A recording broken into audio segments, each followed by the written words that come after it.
Well, thank you, Norman. It's a real pleasure to be here, really an honor. And it's great to see the turnout for this first Christians for Liberty conference. It's really exciting, and I think it's going to lead to all sorts of great things. Most of you, I assume, know a little bit about C.S. Lewis, and that's the topic of my talk today. Incidentally, we have a table out here in the lobby, and you can find a longer discussion of what I'm going to be talking about there. It's an article by me you're welcome to have, and other articles and other materials. C.S. Lewis on Mere Liberty and the Evils of Statism. For decades, many Christians and non-Christians, both conservative and liberal, have unfortunately embraced an ill-conceived progressive, i.e. authoritarian view of supporting intrusive government powers as an unquestionable and even sanctified calling for both domestic and international affairs. In doing so, they've abandoned the Judeo-Christian natural law tradition in moral, ethics, and economics.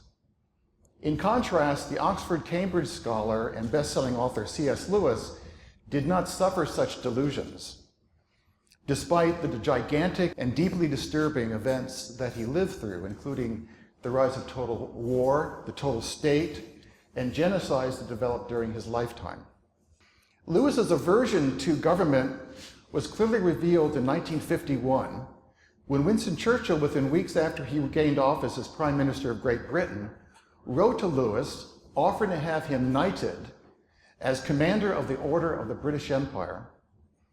Lewis, however, flatly denied the offer because he, unlike the progressives, was never interested in politics and was deeply skeptical of government power and politicians. He expressed this further in the first two lines of his poem entitled Lines During a General Election.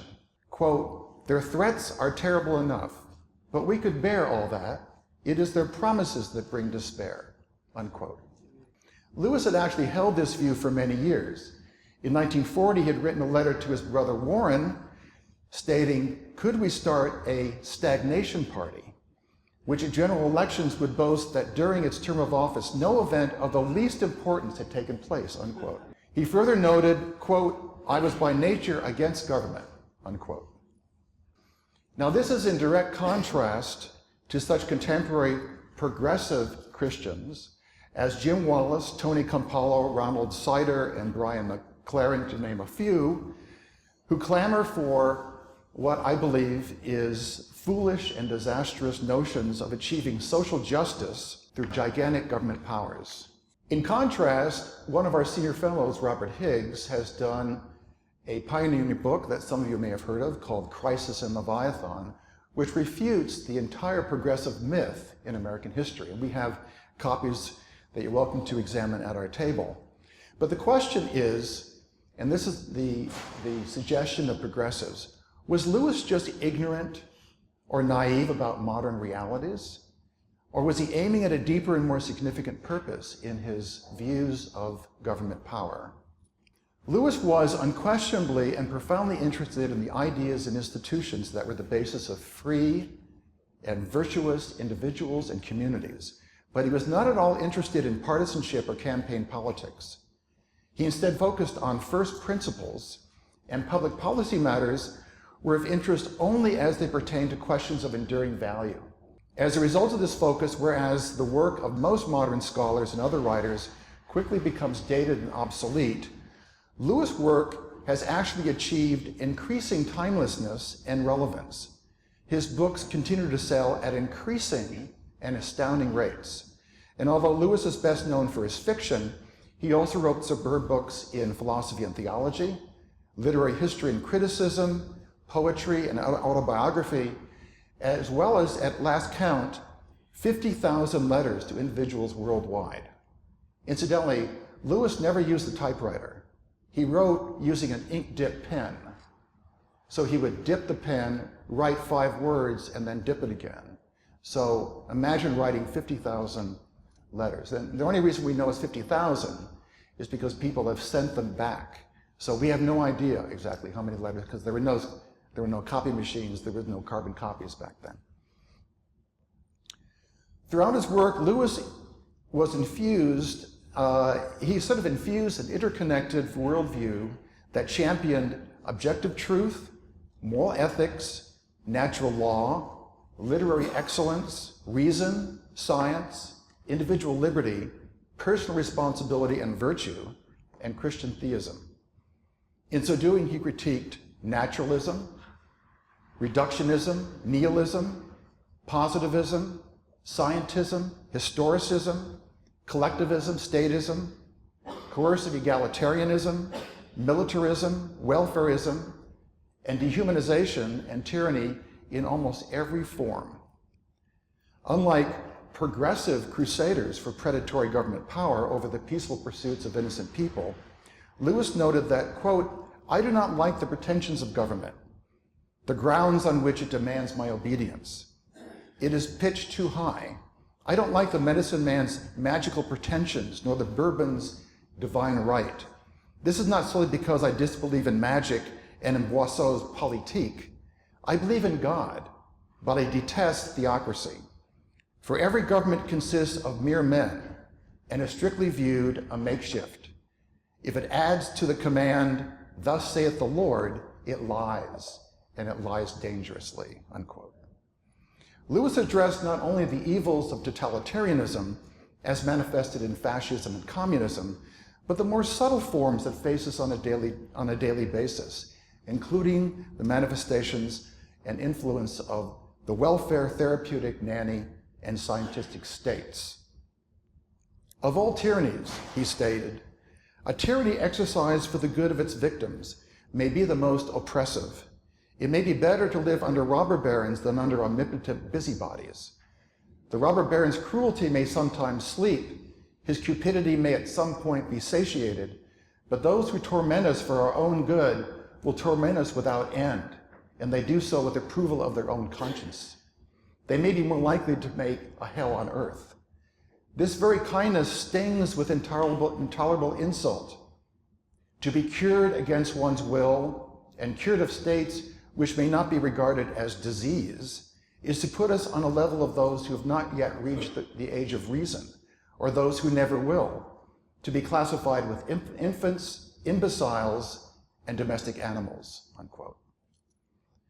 Throughout his books, he defended the rights and sanctity of individuals against tyranny, and not just because he opposed evil, but because he considered a life in freedom, including both social and economic freedom, to be essential. Quote, "I believe a man is happier, and happier in a richer way, if he had the freeborn life, the freeborn mind. But I doubt whether he can have this without economic independence, which the new society is abolishing. For economic independence allows an education not controlled by government, and in adult life, it is the man who needs and asks nothing of government, who can criticize its acts and snap his fingers at its ideology," unquote. As Rodney Stark discusses in his book, The Victory of Reason, Cicero and others had contemplated the concept of the self or individualism and free will before the Christian era. But it was not until Jesus personally asserted in words and deeds the concept of universal moral equality before and responsibility to God, and not until Christian theologians made an essential feature of their doctrine, that the rights of each and every individual were championed and slavery was condemned. The world had universal slavery. This bold advance in thinking arose in part from the revolutionary insight of what's called methodological individualism in the study of human behavior, wherein the individual is considered primary. As John Elster notes, quote, "The elementary unit of social life is individual human action. To explain social institutions and social change is to show how they arise as a result of actions and interactions of individuals. This view, often referred to as methodological individualism, is, in my view, trivially true," unquote. The Austrian school economist Murray Rothbard similarly wrote, quote, "The fundamental reason then for the study of man is the existence of individual consciousness," and by that he means not materialism, but consciousness.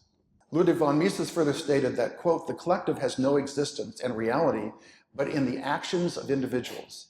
It comes into existence by ideas that move individuals to behave as members of a definite group, and goes out of existence when the persuasive power of these ideas subsides. And Stark has pointed out that although almost every other early culture and religion viewed human society in terms of the tribe, the polis, the collective, quote, it is the individual who was the focus of Christian political thought, and this in turn explicitly shaped the views of later European political philosophers, unquote. This focus produced a radical change in the world where, despite notable but limited exceptions of political decentralization, slavery, as I mentioned before, and nearly universal unyielding despotism had ruled.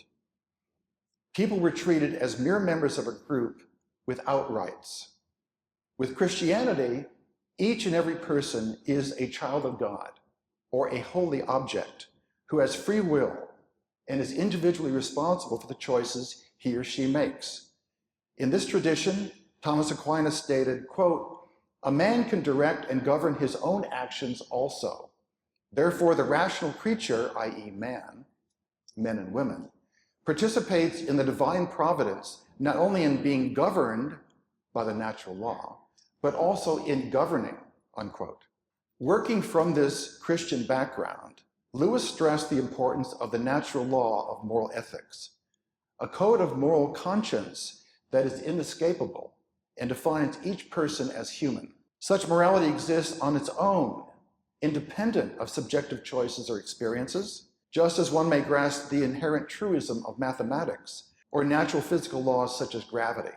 Lewis drew on the natural law insights of such thinkers as the Apostle Paul, Augustine, Magnus, Aquinas, Cicero, Grotius, Blackstone, Acton, and Locke, and he considered modernist dismissals of such work to be fundamentally erroneous. In particular, both Aquinas' notion of common sense, as described in his book, the Summa Theologica, and the legacy of rational theism found in Jewish, Islamic, Christian, and certain pagan writers, the core philosophical system that became the West, had a powerful effect on Lewis.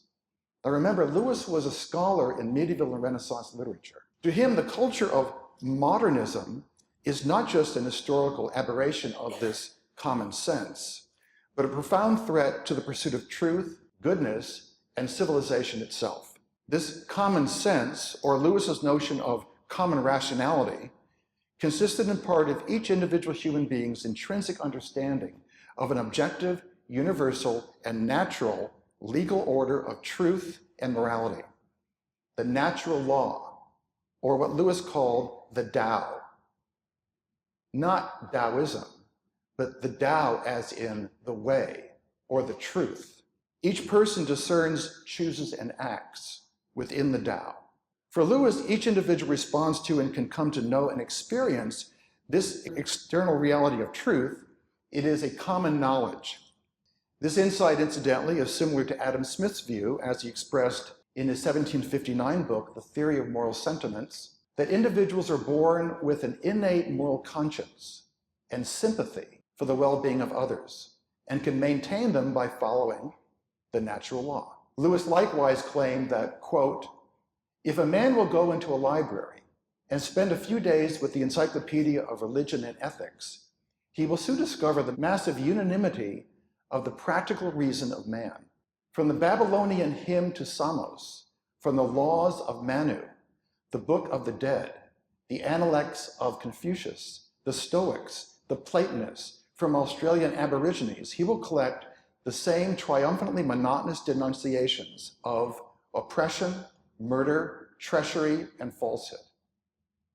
The same injunctions of kindness to the aged, the young and the weak, of almsgiving and impartiality and honesty. He may be a little surprised, I certainly was, as Lewis continued, to find that precepts of mercy are more frequent than justice. But he will no longer doubt that there is a thing as the law of nature. The pretense that we are presented with a mere chaos, no outline of universally accepted values, is simply false and should be contradicted in season and out season wherever it is met. Far from finding a chaos, we find exactly what we should expect if good is indeed something objective, and reason the organ whereby it is apprehended, unquote. Lewis noted that what is common to all these concepts is something crucial. Lewis again, quote, "It is the doctrine of objective value, the belief that certain attitudes are really true and others really false, to the kind of thing the universe is, the kind of things we are. No emotion in itself is a judgment. In that sense, all emotions and sentiments are illogical, but they can be reasonable or unreasonable as they conform to reason or fail to conform. The heart never takes the place of the head, but it can and should obey it," unquote.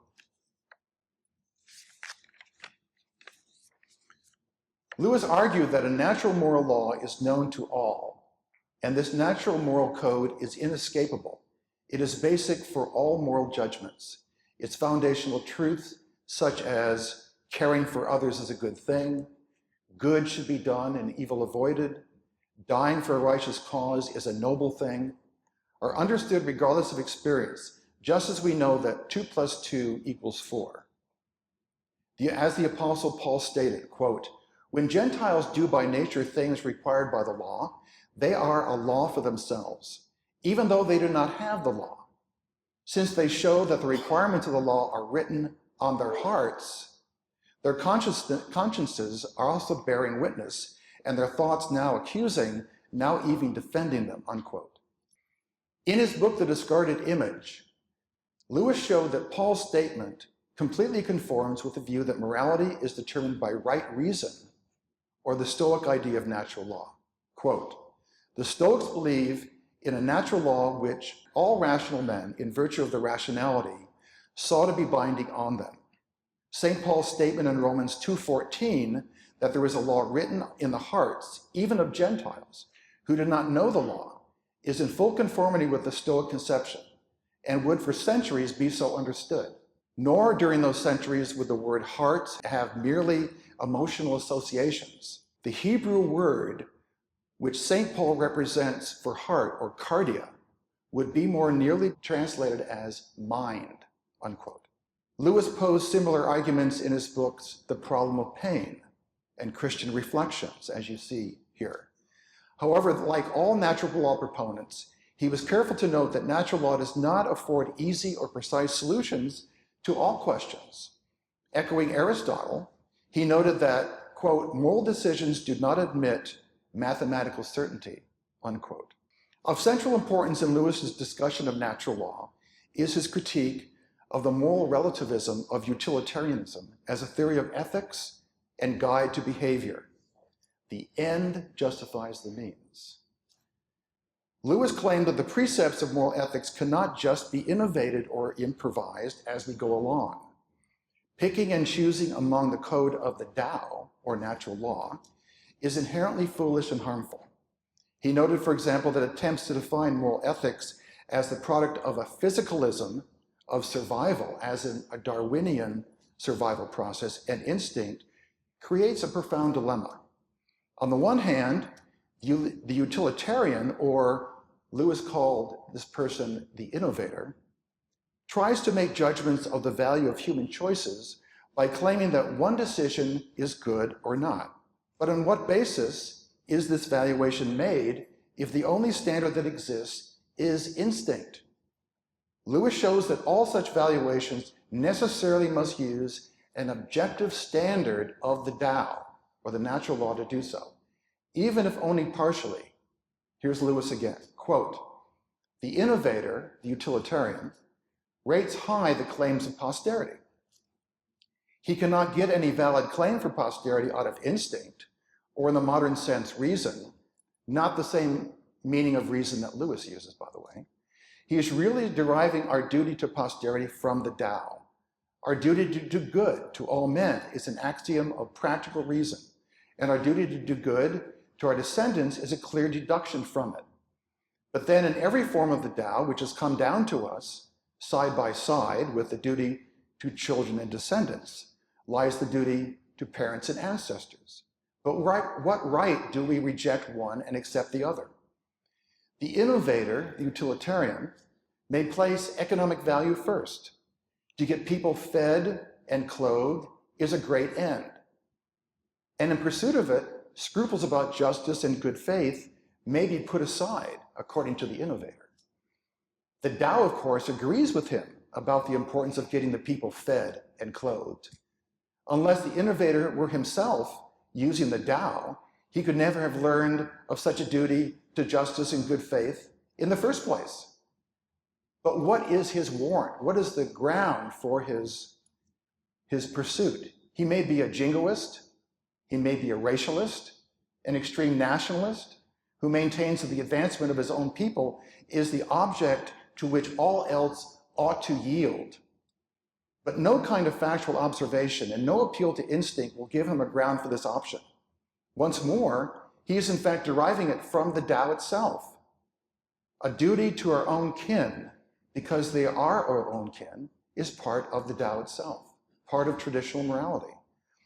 But side by side with it in the Tao and limiting it lie the inflexible demands of justice and the rule in the long run that all men are our brothers, not just our kin, unquote. Lewis hence described the natural law as a cohesive and interconnected objective standard of right behavior. Quote, this thing which I've called for convenience the Tao, and which others may call natural law, or traditional morality, or the first principles of practical reason, or the first platitudes, is not one among a series of possible systems of value. It is the sole system of value judgments. If it is rejected, all values are rejected. And if any value is retained, it is retained. The effort to refute it and raise a new system of value in its place is self-contradictory. There has never been and never will be a radically new judgment of value in the history of the world. What purport to be new systems, or as they are now called, ideologies, all consist of fragments from the Tao itself. If my duty to my parents is a superstition, then so is my duty to posterity. If justice is a superstition, then so is my duty to my country and my race. If the pursuit of scientific knowledge is a real value, then so is conjugal fidelity, unquote. Lewis then asked, if no new system of value judgment aside from the natural law can be developed, does that mean that there is no progress in our perceptions of value can ever take place? That we are bound forever to an unchanging code given once and for all? If we lump together, as is Lewis again, as I have done, the traditional moralities of East and West, the Christians, the pagan, and the Jew, shall we not find many contradictions and some absurdities, unquote? His simple response is, quote, I admit all this. Some criticism, some removal of contradictions, even some real developments is required. But the Nietzschean ethic can be accepted only if we are ready to scrap traditional moralities as a mere error and to put ourselves in a position where we can find no ground for any value judgments at all. From within the Tao itself comes the only authority to modify the Tao. As a proponent of natural law, Lewis was a supporter of what many call the law of equal liberty. But he was a firm critic of imposed egalitarianism for any reason. He further understood that egalitarianism is too often a cloak for envy, the sin of coveting, and that such appeals for regimentation are tyrannical. Quote, the demand for equality has two sources. One of them is among the noblest. The other is the basest of human emotions. The noble source is the desire for fair play, but the other source is the hatred of superiority. Equality, outside of mathematics, is a purely social conception. It applies to man as a political and economic animal. It has no place in the world of the mind. Beauty is not democratic. She reveals herself more to the few than to the many, more to the persistent and discipline seekers than to the many, she is achieved more to the persistent and the seekers than to the careless. Virtue is not democratic. She is achieved by those who pursue her more hotly than most men. Truth is not democratic. She demands special talents and special industry in those to whom she gives her favors.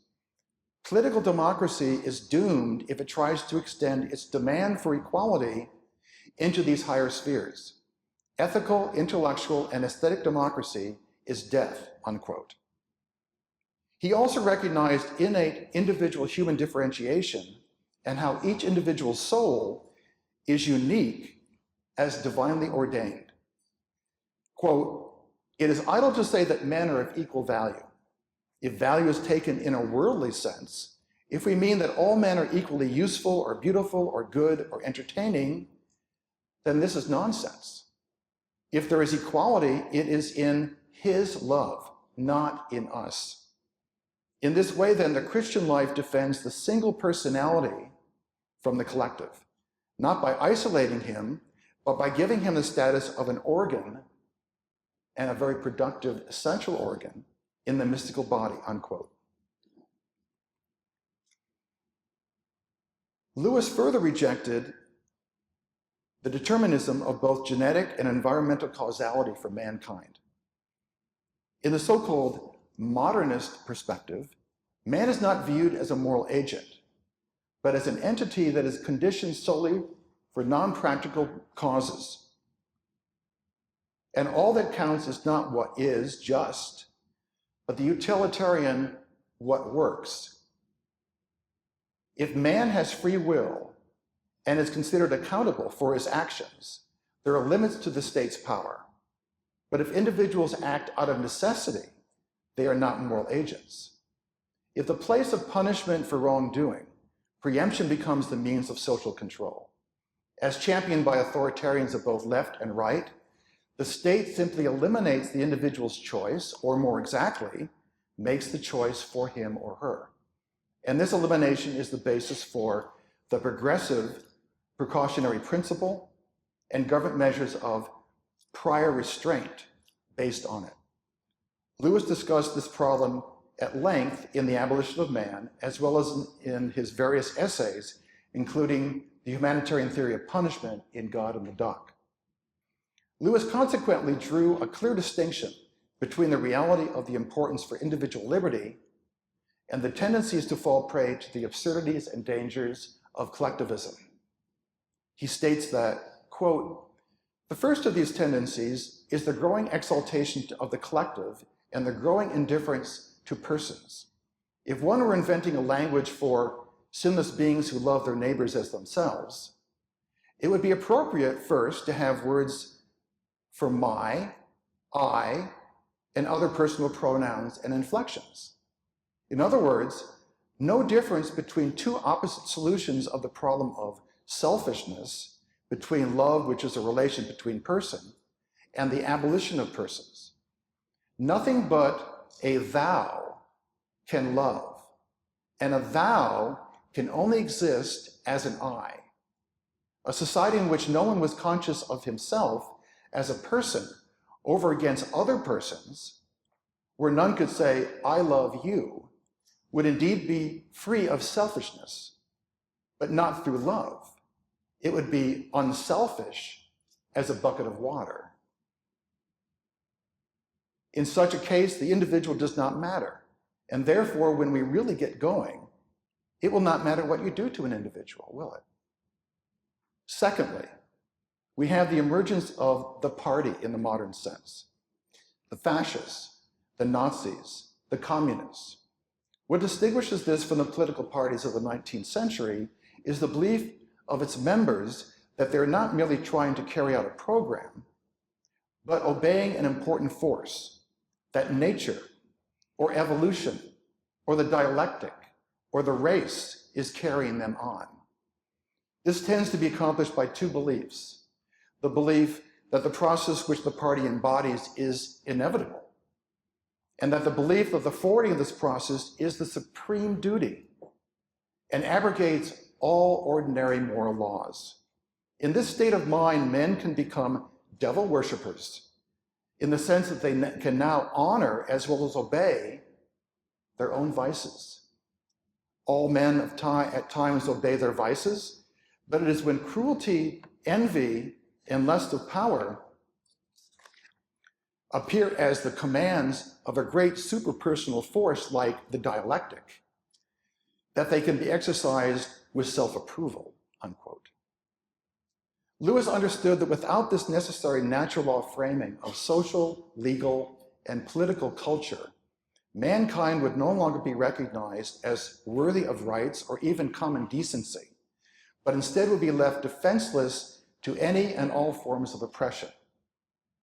Here's Lewis again, quote, "For if I'm not deceived, we are all at this moment helping to decide whether humanity shall retain at all that has hitherto made humanity worth pursuing, or whether we must slide down into subhumanity, imagined as Mr. Aldous Huxley and George Orwell, and partially realized in Hitler's Germany," unquote. We hence have the basis for the scientistic Brave New World, as Huxley put it, in which the citizen and government become slave and master. Exactly what Lewis criticized in his essay, Is Progress Possible? Willing Slaves of the Welfare State, also in his book, God in the Dock. And of course, what all of this means is the elimination of what makes mankind human in the first place. As Lewis explained the problem, the question has become whether we can discover any way of submitting to the worldwide paternalism of a technocracy without losing all personal privacy and independence. Let us make no mistake about the sting. Is there any possibility of getting the super welfare state's honey and avoiding the sting? To live his life in his own way, to call his house his castle, to enjoy the fruits of his own labor, to educate his children as his conscience directs, to save for their prosperity after his death. These are wishes deeply ingrained in civilized man, unquote. This theme, as some of you may know, runs throughout Lewis's work. All of Lewis's work is based on the question of love and what that means. And the theme of liberty is directly related to it. And this theme runs not just throughout his nonfiction, but throughout his fiction. For example, in the third volume, in his space trilogy, That Hideous Strength, which you'll see in the middle, the first two volumes are on the left there, Lewis describes a disturbing world in which a scientific elite at a university creates a totalitarian system in order to coercively engineer a new so-called mankind, a replacement for mankind, via what is called the National Institute of Coordinated Experiments that the central government creates, or NICE as an acronym. The bureaucrats and planners of NICE are exactly what he earlier attacked in his book, The Abolition of Man. And in Lewis's novel, The Screwtape Letters, the demonic Screwtape instructs his pupil Wormwood to mislead his pupil, his human patient, by using the convoluted progressive concept of social justice in order to twist what appears to be good into evil and seduces the person into sin. Now remember, in case you haven't read Screwtape Letters, everything Screwtape says is inverted, okay? Here's Screwtape. On the other hand, we do want very much to make men treat Christianity as a means, preferably, of course, as a means to their own advancement, but failing that, as a means to anything, even to social justice. The thing to do is to get a man at first to value social justice as a thing which the enemy, God, demands, and then work on him onto the stage at which he values Christianity because it may produce social justice. The enemy will not be used as a convenience, unquote. For Lewis, science should be a quest for knowledge, and his concern was that in the modern era, science is too often used instead as a quest by some for power over others. Lewis did not dispute that science is an immensely important tool to understand the natural world. But his larger point is that science cannot tell us anything that is ultimately important regarding what choices we should make. In other words, Lewis showed that what is does not indicate what ought to be. Scientists on their own are not able to address moral ethics, and all social and political questions are exclusively questions of morality. Lewis furthermore viewed as non-science, or scientism, all those disciplines that attempt to replicate the scientific method to analyze man, just as Hayek wrote, for those of you who read Hayek, in his book, The Counter-Revolution of Science. Here's Lewis again. The new oligarchy must more and more base its claim to plan us on its claim to knowledge. If we are to be mothered, mother must know best. Technocracy is the form in which a planned society must tend. Now, I dread specialists in power because they are specialists speaking outside their special subjects. Let scientists tell us about science, but government involves questions about the good for man and justice and what things are worth having at what price, and on these scientific training gives a man's opinion no added value, unquote. Lewis, quote, dreaded government in the name of science even more. For him, the connection was clear, quote, that is how tyrannies come in, unquote. Here's Lewis again. In every age, the men who want us under their thumb, if they have any sense, will put forward the particular pretension which the hopes and fears of that age render most potent. We must give full weight to the claim that nothing but science, and science globally applied, and therefore unprecedented government controls, can produce full bellies and medical care for the whole human race. Nothing, in short, but a world welfare state.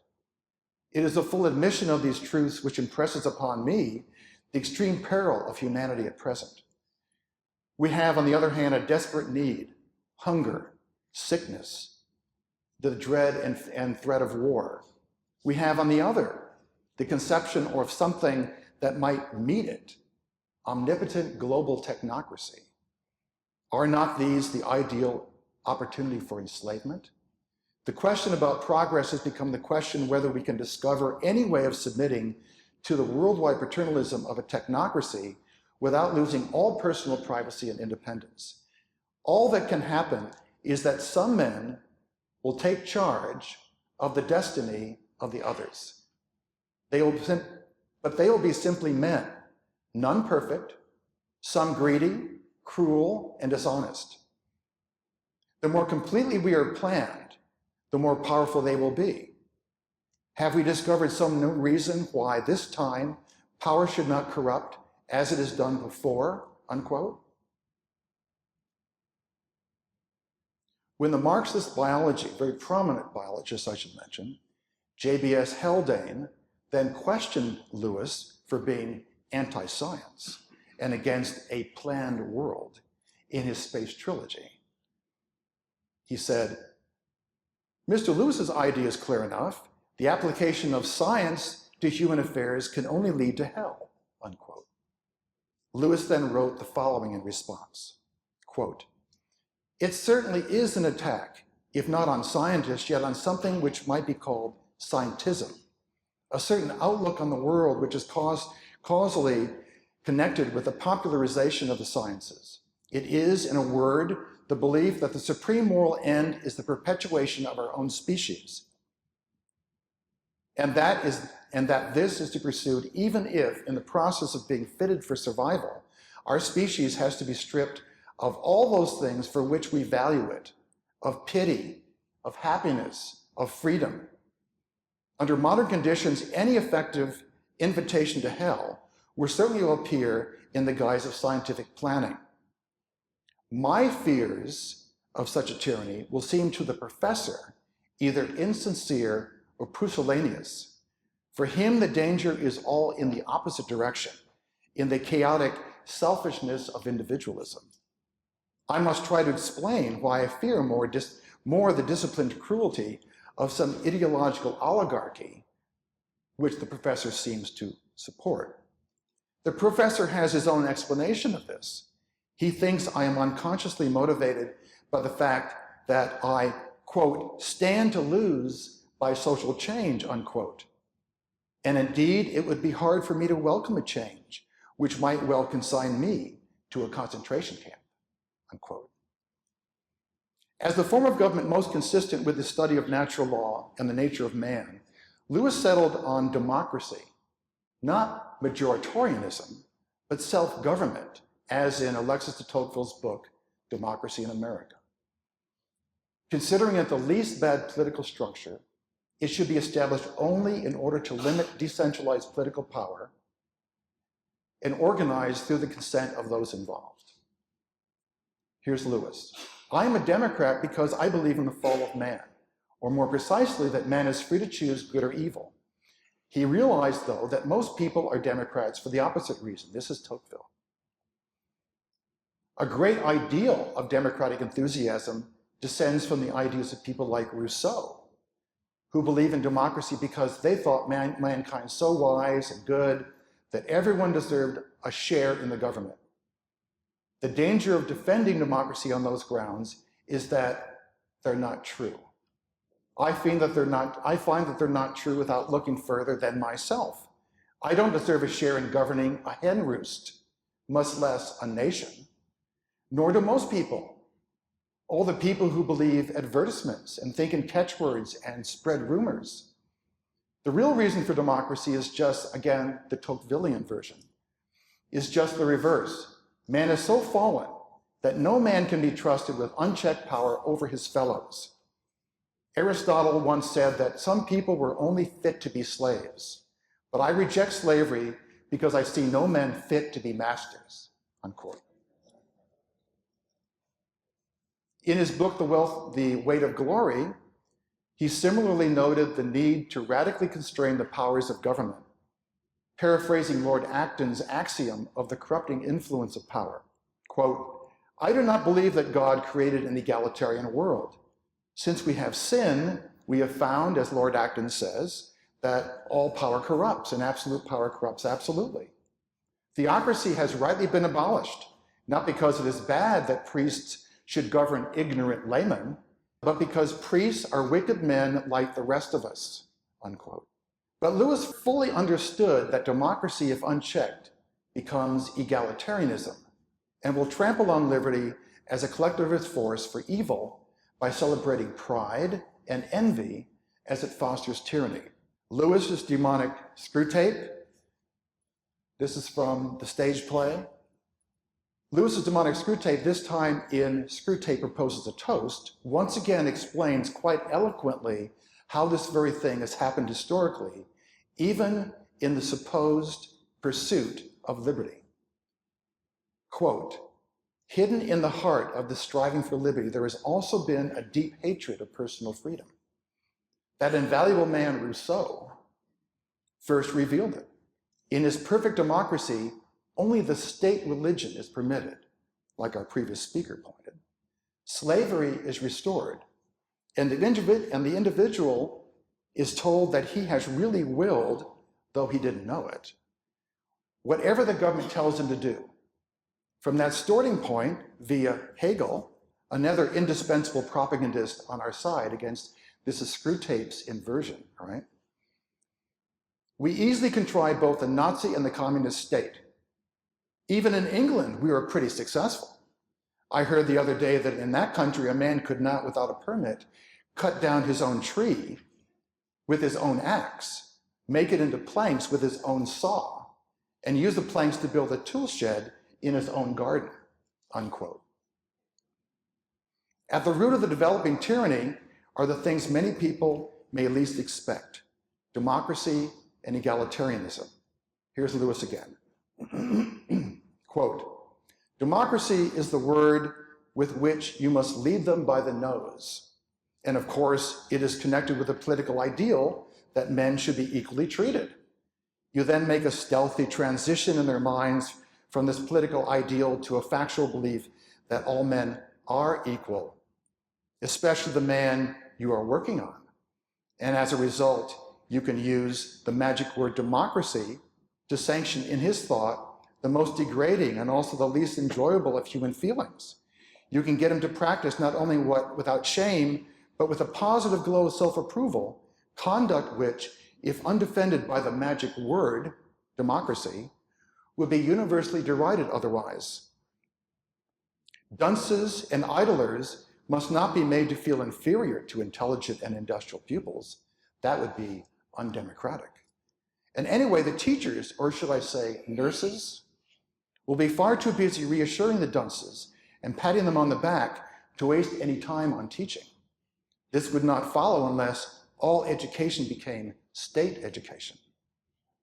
Penal taxes designed for that purpose are liquidating the middle class, the class who are prepared to save and spend and make sacrifices in order to have their children privately educated, unquote. Above all, Lewis was a keen observer of the world he lived in, consistently recognizing the implications of every development in the galloping socialism of post-World War II England.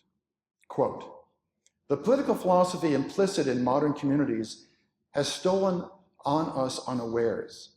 2 wars created vast curtailments of liberty, and we have grown, though grumblingly, accustomed to our chains.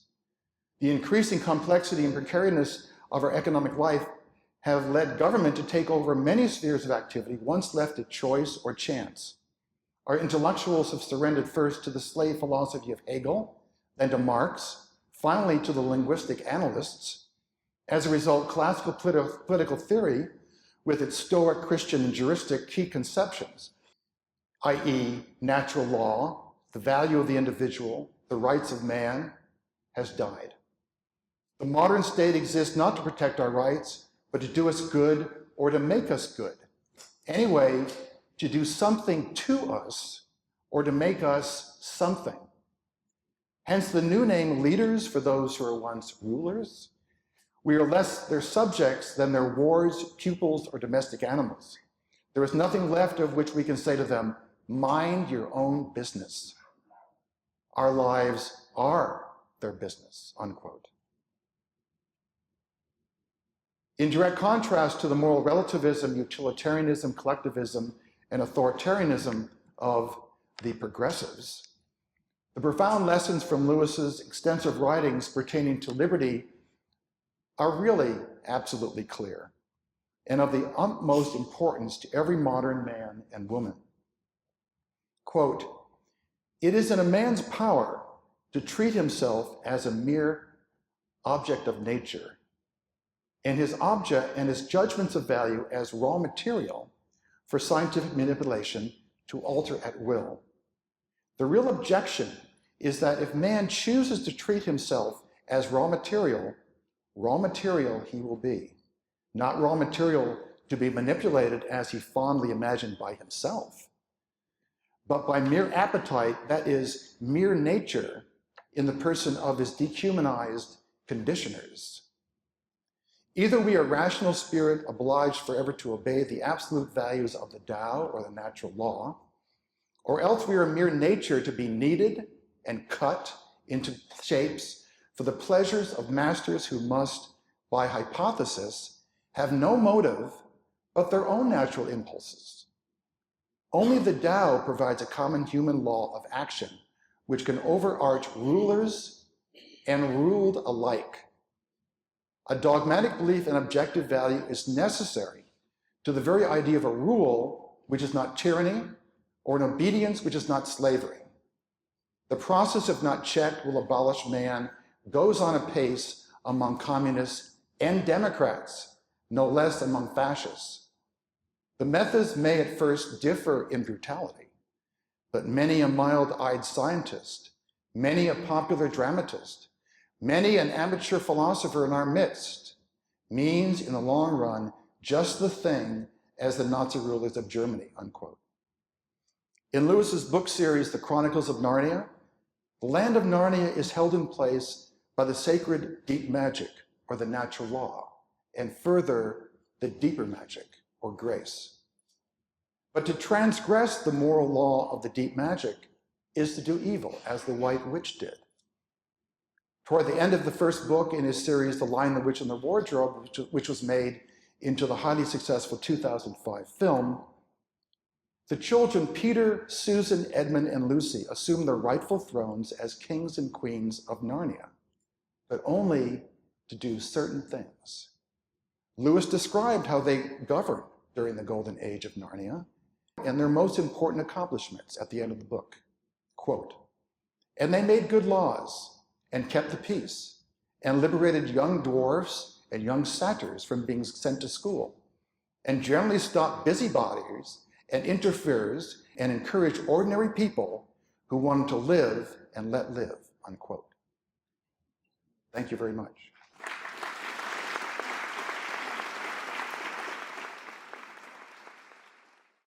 We have apparently some time for questions, if anyone dares to.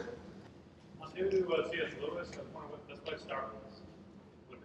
Well, I would say the best book to start with would be his book, Mere Christianity. And I would also couple that with reading his book, The Abolition of Man.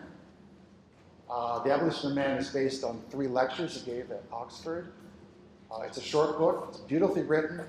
It's a critique which is built very carefully in the book. It's a critique of subjectivism in aesthetics, epistemology, and ethics. But the book will start out, and it will seem kind of a trivial question he asks. But by the end of the book, you know exactly why he asks that question.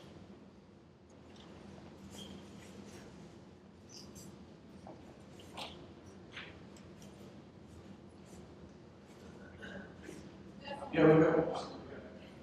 I noticed you spoke of Lewis's quoted as speaking of practical reason and deduction. Practical reason has a certain rigor logical content. So I wonder if Lewis is called classical liberal or methodology individualism possibly went back to Kant. Was Kant an influence on Lewis? Well, Lewis was a critic of Kant, so don't get me wrong. Lewis was a scholar of medieval and Renaissance literature. He was actually originally a philosophy professor at Oxford. And the way to understand Lewis, as many of you may know, Lewis was raised in an Anglican home in Northern Ireland, in Belfast. When his mother died at an early age, he had a childhood view of Christianity, abandoned it, became a very firm atheist, later converted. He in the course of becoming a professor, when he became a Christian, everything fell into place as far as his worldview. So his field was medieval Renaissance literature, and what he would do is he was literally immersed into that worldview of how you thought. And he was able to look at the modern world from that perspective. And that gave him a great advantage. Tolkien also had a similar, his best friend Tolkien. And so Lewis was not, Lewis saw value in certain modern philosophers, post-enlightenment philosophers, Locke and others, but he also saw limits, he saw problems with them. So Kant was one of the ones he found problems with. Mine is just a footnote. My comment is just a footnote. Nice presentation, thank you very much. Thank you. A great deal. There's a wonderful passage in the Tocqueville towards the end of the second major part, where he talks about, just like you did, about the scientism and the way in which a planned state over time just simply starts to take over everything. So they begin to tell us how to farm, what to manufacture, how much, and how to engage in education, and how to raise our children until eventually they just take over everything. So it's just a footnote to some of the nice comments you made about CS. Well, thank you. I think that's exactly right. One other point about Tocqueville is that Tocqueville came to the United States with one of his colleagues, and his mission was to study the American penal system. So they were traveling around, looking at prisons and so forth. And to his surprise, he discovered that in all these towns and villages, the social organization was based on, if a problem existed, people would form these voluntary organizations to build a house that burned down or helping someone who had contracted some disease or whatever it might be. It was a spontaneous process of community flexibility and innovation. And he was just amazed by this. And this is what inspired his book, Democracy in America. And one of the reasons he was so amazed by this was because, as you were saying, in France, None of this happened because everything had to be approved by the king. They had a system of so-called mercantilism, and even worse than mercantilism. And so you were not able to respond. It was all a state-planned deal. And the French Revolution, which was inspired by the Enlightenment, led to Napoleon, of course, and was not a critique of statism. It was basically a critique of the monarchy, and they were going to replace it by a secular state, scientifically, secularly based. And of course, you had the outcome as we've seen.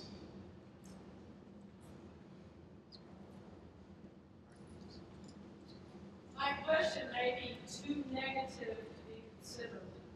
I wonder what you just described as what the community did. Did they only do it out of necessity because there was no other framework? And as society then progressed and then you were able to have a government, people said, okay, now if you do it, we don't have to. Are you talking about who again? What you just talked about, when he saw that the community Right. do what needed to be done, was because it was in a frontier pioneer spirit where there just was no other framework to get these necessary things done. Well, Can it exist? They created the frameworks. They created private voluntary institutions was the difference. Now, one thing I might mention about this is that a lot of people, as was mentioned earlier this morning, can't imagine what the world would be like without the welfare state. The view would be people would starve in the streets and so forth. And that's total baloney. What existed before the welfare state was a very complex system of tens of thousands of mutual aid societies in America and in England. And these were organizations that people pulled together, and they would pool their resources to create insurance schemes for unemployment and disability and for old age and so on and so forth. If they needed assistance, they would then turn to it. But if they didn't, they wouldn't, because they were part of this enterprise. And these were very efficient. In fact, the most effective of these groups were organized by people who were the most discriminated against. African American groups, groups by new immigrants, were some of the most successful, most extensive mutual aid societies. Far more effective and really very much in keeping with what Tocqueville was talking about. So the alternative to socializing institutions or socializing authority in a command and control way is to have private institutions that are planned and so forth and endure, but are not based on coercion and compulsion. Again, just as a follow-up, you still see that today in very well organized churches, where what happens is a lot of what we think of as social welfare gets structured through the church, which is marvelous because what happens is it bonds people to the church, bonds people to Christ and to the community. Yes. Both those who give and those who receive. So it's not at all unusual in my parish, for example, for my priest to call me up and say, hey, we've got somebody who really needs help. I won't tell you who it is, but I vetted it. This is somebody who comes to church, and I need this much now. I'm calling 10 people. I gotta have it. And the reason is, again, I have to give and they receive it. It's just like mutual aid. It's just a marvelous way of doing things that bonds people together in these small institutions much better than the state. Yeah, well, I'm about to be pulled off the stage. But I'll just make one quick further point, and that's that there's one of the papers also on our table is a paper called Secular Theocracy. And it's important to realize that where you have these decentralized institutions and social arrangements which were faith-based, but if you're not faith-oriented, you're not coerced to participate, but most people would join them. The post-Enlightenment rise of society was the insistence on the nation-state, centralized authority, and the advocacy of this by Voltaire and Gibbon and many others was you want a secular state. The secular state pushes religion and Christianity itself to the periphery of society because it was viewed as a danger. And I would encourage you to take a look at that article by me, which draws on some of the same authors, including Lewis, but it frames essentially what we're having to deal with. We're basically facing, in the modern era, secular statism. And as Lewis said, we should be against all forms of theocracy, including secular theocracy. So, Thank you very much.